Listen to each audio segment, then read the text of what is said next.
साथियों नमस्कार, मैं हूं पंकज उपाध्याय। आप देख रहे हैं अनंत वक्ता।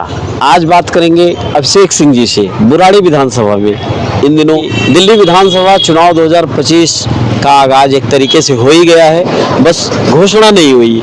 इसी कड़ी में हम लोग मुंह पे बोलो सीरीज की बात करते हैं। क्षेत्रों में जाके ये पता करने की कोशिश करते हैं कि भावी विधायक, भावी प्रत्याशी कैसा हो, आपके लिए क्या हो।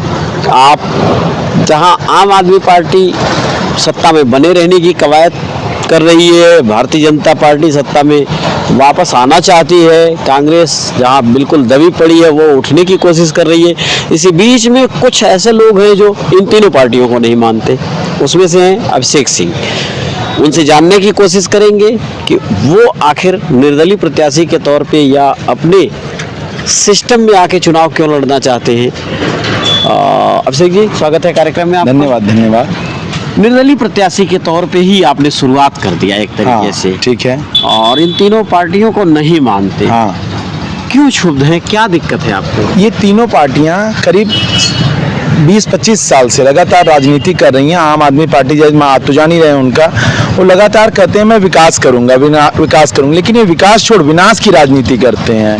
आम आदमी पार्टी ने जो दिल्ली का बेड़ा गर्क कर रखा है, हमारा मूल अधिकार है स्वच्छ हवा, पानी, मतलब हवा तक छीन ली इन्होंने। बुराड़ी वालों को हवा भी शुद्ध नहीं मिलती, धूल के साथ गिफ्ट मिलती है। ये हाल कर रखा है इन्होंने बुराड़ी का। पानी अब किसी भी गली में जाके पूछे, हर गली का आदमी आपको बता देगा काला पानी आता है, नाल, और जिसके यहाँ व्हाइट आ रहा है उसमें भी नाली का टेस्ट आता है। इन्हें आजादी के बाद भी काले पानी की सजा है। काले पानी की सजा में हम लोग रहते हैं। कोई भी आ जाए देख के यही कहता है कि आप वज्र देहात में रहते हो। आजकल मोदी जी का जो देहात है उससे भी वज्र है ये। एक बात समझ में नहीं आती। अभी निगम चुनाव पिछले दिनों हुए हैं, तब तक तो आप जैसे लोग चुनाव जैसी बात की को नहीं करते थे। लगातार सामाजिक लोग तो हैं, लेकिन इलेक्शन की बात नहीं करना। अब एक बैग विधानसभा सामने आ रहा है तो विधायक बनने की सोच आपने पाल लिया, लेकिन इसके पीछे और कई चीजें हैं। क्या है, किन चीजों से और किन चीजों ने प्रभावित किया कि आपको इलेक्शन लड़ना चाहिए, या किन चीजों से छूट रहे हैं? इसके लिए सबसे इम्पोर्टेंट चीज़ थी ये कि जब हम जाने, जैसे हमारी गली नहीं बन रही थी, जब हमने गली के बारे में जानना शुरू किया तो हमें पता चला कि हमारी गली को कागज पे बना दिया गया है। इस तरह टोटल 44 गलियां कमालपुर में हैं। फिर हमने पता किया तो 160 गलियां तिमारपुर में हैं। इस तरह से न जाने कितने हजारों गलियां हैं जो कागज पे बन चुकी हैं, लेकिन रियलिटी में उनका कोई कुछ नहीं। कई बार बन चुकी है। उसके लिए मैंने कई बार संघर्ष किया, लगातार विधायक के यहाँ गया, कोई कार्रवाई नहीं। हमारी पार्षद जी ने तो बोला कि बनेगी ही नहीं। उस दिन बड़ी क्षुब्ध हुए हम। इसके बाद किसी तरह गली में काम लगा, बहुत संघर्ष करने के बाद पानी लगातार खराब, सारी कंप्लेन सब कुछ करके थक गए, कोई सुनवाई नहीं। जबकि सेम वाटर प्लांट से तिमारपुर पानी जाता है, अशोक विहार पानी जाता है, मॉडल टाउन जाता है।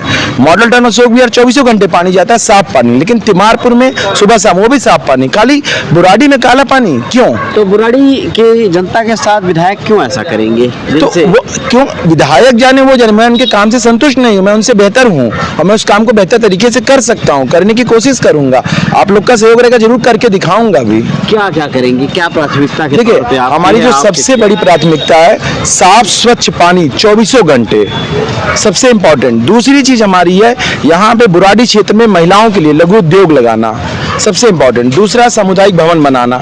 सामुदायिक भवन नहीं, कोई भी गरीब की शादी पड़ जाए उसको मैरिज हॉल के अलावा गली के टेंट लगाना कोई विकल्प नहीं, हम सामुदायिक भवन बनाएंगे। दूसरी बात है, यहाँ शिक्षक और छात्र अनुपात ठीक करेंगे।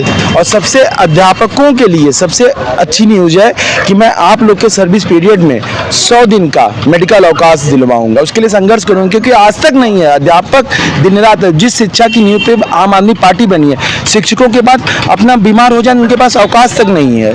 ये बात है। और ये सब तो समझ में आ रहा है। यहाँ की समस्याएं जो हैं 2-3 तरीके की है। प्रवासियों की अगर ले ली जाए तो उत्तर प्रदेश बिहार के लोग यहाँ ज्यादा हैं। फिर यहाँ के क्षेत्रीय लोग हैं, हरियाणा, 5-7 राज्यों का यहाँ तालमेल है। उनको कैसे बैठाएंगे, जबकि तमाम विधायक देखिए और पार्षद तो फेल रहे हैं। पार्षद या विधायक कहीं के भी हो, मेन है विकास। अगर मैं प्रवासियों को विकास देता हूँ तो वो कार्रवाई करेंगे। और सबसे इम्पोर्टेंट चीज़, जो प्रवासी हैं उनको यहाँ राशन कार्ड नहीं मिलता, उनका आधार कार्ड, बहुत सी समस्याएं जो उनके खाली प्रवासी होने के कारण उन्हें झेलनी पड़ती हैं। मैं बहुत से ऐसे लोगों को जानता हूँ जो प्रवासी हैं, जो यहाँ पे आए, उनके बच्चों का एडमिशन तक नहीं हुआ आज, तो लगातार से बच्चे बैठे हुए हैं। आप खुद प्रवासी हैं, हाँ। जौनपुर से आए हैं, हाँ। पूर्वी उत्तर प्रदेश का हिस्सा है, प्रवासियों को दर्द को कुछ हद तक जानते हैं, समझते हैं। आपको यहाँ ज्यादातर प्रवासी हैं, हाँ। क्यों वोट दे भाजपा, कांग्रेस, आम आदमी पार्टी को छोड़ के? क्योंकि मैं उन्हीं की तरह एक प्रवासी हूँ और उन समस्याओं से लगातार रोज प्रतिदिन जूझता हूँ जिस समस्याओं से वो जूझते हैं, और उन्हीं का क्षेत्र का हूँ, तो उन्हें समझना चाहिए। उससे बेहतर, अगर आप किसी भी समस्या को झेलते हैं, उससे बेहतर समाधान कोई नहीं दे सकता। जो एक सत्ता में पहुंच गए उनकी तो बात तो अलग है, मैं तो उस चीज को लगातार उनके लिए लड़ रहा हूँ आज कितने सालों से, तो अब मैं उसको राजनीतिक लड़ाई कर रहा हूँ, अपनी लड़ाई को। दिल्ली में जब यही लोग झेल रहे हो, हाँ। तो आम आदमी पार्टी भी बड़े बड़े दावे करके आई कि हम हाँ। ये कर देंगे, वो कर देंगे, ऐसा कर देंगे, वैसा कर देंगे। हाँ। धरातल पे, जमीन पे बहुत कुछ नहीं कर पाए। हाँ। तो आपसे एक विधायक की क्राइटेरिया, उसके शक्तियों से ऊपर का जो काम आपने लिया है, हाँ। वो कैसे कर पाएंगे? वो लगातार, अगर हम विधानसभा में पहुंचे, उसके लगातार संघर्ष करेंगे और लोगों का सहयोग रहेगा, उसके लिए अनशन करेंगे, जो भी हमसे जितनी भी चीजें हो पाएंगी लगातार संघर्ष करेंगे, और संघर्ष करके उस चीज को, अपने विधानसभा क्षेत्र को मजबूत करने की कोशिश करेंगे। और प्रत्याशियों में और अपने आप में क्या अंतर पाते? देखिए, जो सबसे बड़ा अंतर है, मैं एक पढ़ा लिखा व्यक्ति हूँ, यूपीएससी का मैं ऑलरेडी दे रखा हूँ, एस्पिरेंट रहा हूँ। उसके बाद यहाँ की जो हैं उनसे दिमाग के लेवल में बहुत अच्छा हूँ। ये जो हैं कहीं ना कहीं केवल पैसे की राजनीति करते हैं, मैं विकास की राजनीति करूँगा, और मैं इसके लिए आप लोगों को खुला आमंत्रण देता हूँ विधायक होने के बाद, आप एक एक रुपए का हिसाब, चाहे महीने में क्षेत्र वाले, चाहे जब आप आके हमसे ले सकते हैं। मुझे सरकार को नहीं देना, अपनी जनता को देना हिसाब। हाँ, बहुत अच्छी बात है। ये थे अभिषेक सिंह।